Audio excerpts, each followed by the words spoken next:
Sir Pawan Kalyan గారు ఎప్పుడైతే వారాహి యాత్ర సందర్భంగా తిరుమల తిరుపతి దేవస్థానానికి వెళ్ళిన తర్వాత ఆయన ఏదైతే పబ్లిక్ మీటింగ్ లాంటి ఒక స్పీచ్ చెప్పారో వారాహి మీద నుంచి హ్మ్.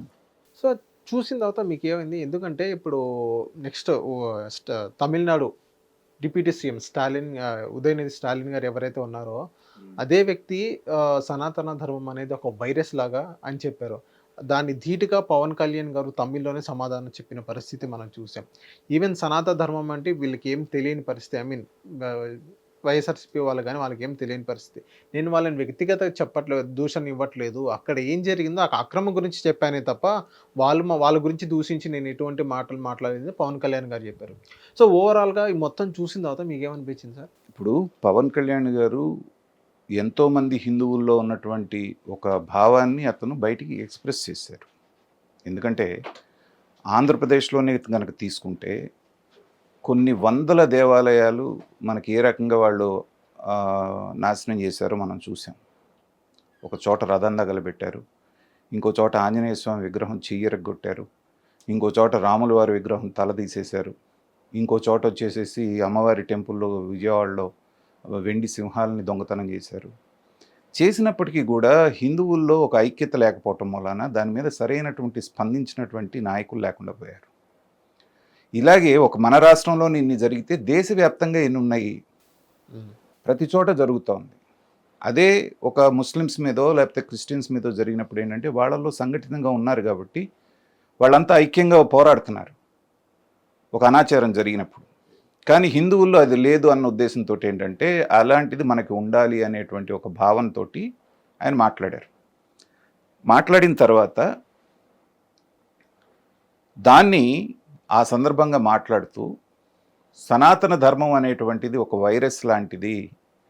ఈ వైరస్ని డెంగ్యూ మలేరియా లాంటి వైరస్ కాబట్టి దీన్ని మనం నిరోధించాలి అని చెప్పేసి అని ఒక మాట అంటూ అనేటువంటిది ఏదైతే ఉదయనిధి స్టాలిన్ అన్నాడో పేరు పెట్టి అనకుండా అతన్ని కోట్ చేస్తూ మాట్లాడారు.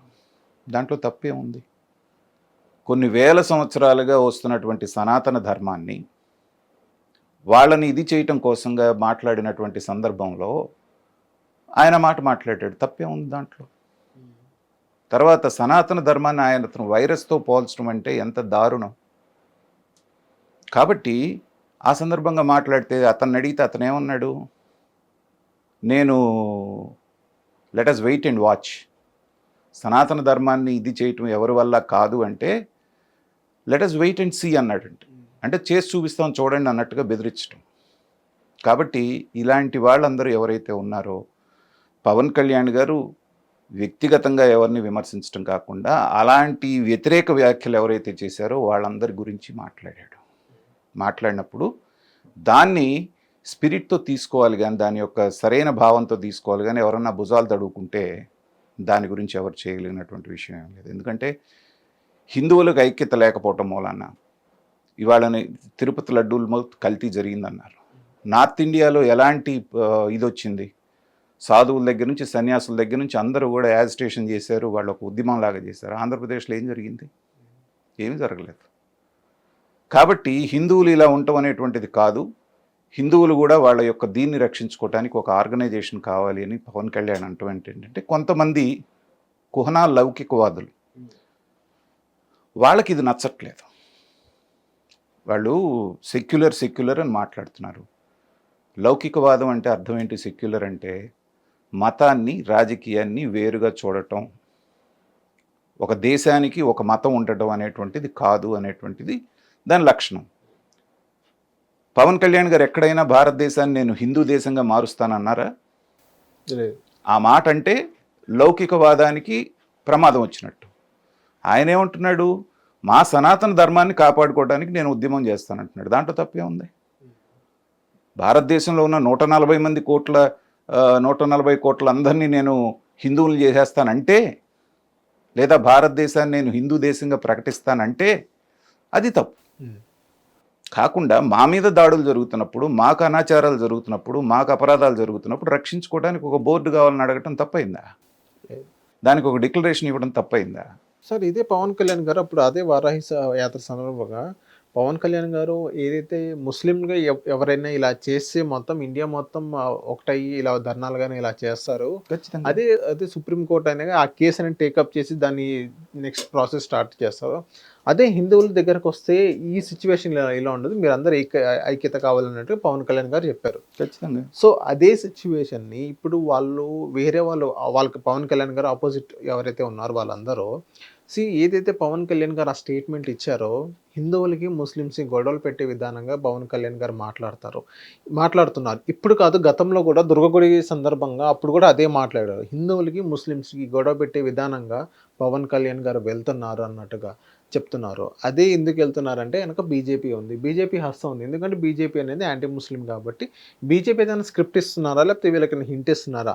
లేదా బీజేపీ మెప్పు పొందడానికి పవన్ కళ్యాణ్ గారు ఈ టైప్‌లో మాట్లాడుతున్నారా అని అంటున్నారు. అంటే ఇక్కడ తీసుకొని అర్థం చేసుకునే దాంట్లో తేడా ఉందమ్మా. ఓకే. ఏంటంటే ఒక రకంగా ముస్లిమ్స్‌ని, క్రిస్టియన్స్‌ని అతను పొగుడుతున్నాడు. హ్మ్. ఏమని? ఒక ముస్లింకి ఏదన్నా జరిగింది అంటే ముస్లిం సమాజం మొత్తం ఏకమై వస్తుంది.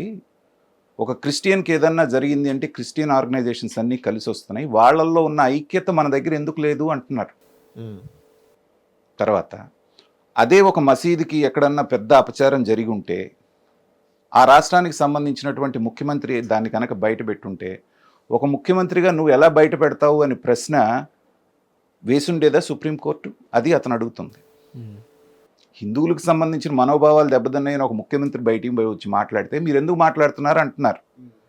అదే ఒక హిందువులకు సంబంధించిన ఒక మాస్కులో గనక ఒక పెద్ద అపచారం జరిగితే ఆ ముఖ్యమంత్రి మాట్లాడితే నువ్వెందుకు మాట్లాడావని ప్రశ్నించే ధైర్యం కోర్టుకైనా ఉంది అంటున్నాడు. ఇది భేదభావం కదా. హ్మ్. కాబట్టి ఉంటే సమానంగా ఉండాలి అందరికీ.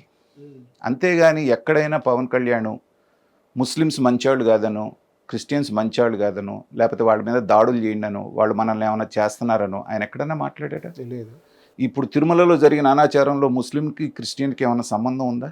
లేదు. లేదు కదా. అతనంటుంది ఏంటి?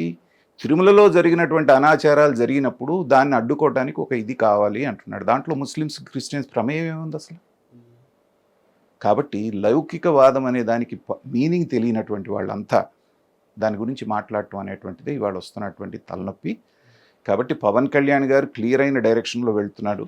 కానీ ఒక జనసేన పార్టీగా తన ఎజెండా నుంచి నిదానంగా బీజేపీ ఎజెండాలోకి మారుతున్నాడేమో అనేటువంటి ఒక ఆలోచన అయితే మాత్రం మొన్న ఆయన మాట్లాడిన దాన్ని బట్టి కలిగింది ప్రజలకి. ఓకే. అంతవరకు. Thank you. Hit TV app ని డౌన్లోడ్ చేసుకోండి. ఇందులో short news, live news, entertainment movies అన్ని అవైలబుల్ గా ఉన్నాయి. Please download hit TV app. Hit TV app. Hit TV యాప్ని ఫ్రీగా డౌన్లోడ్ చేసుకోండి.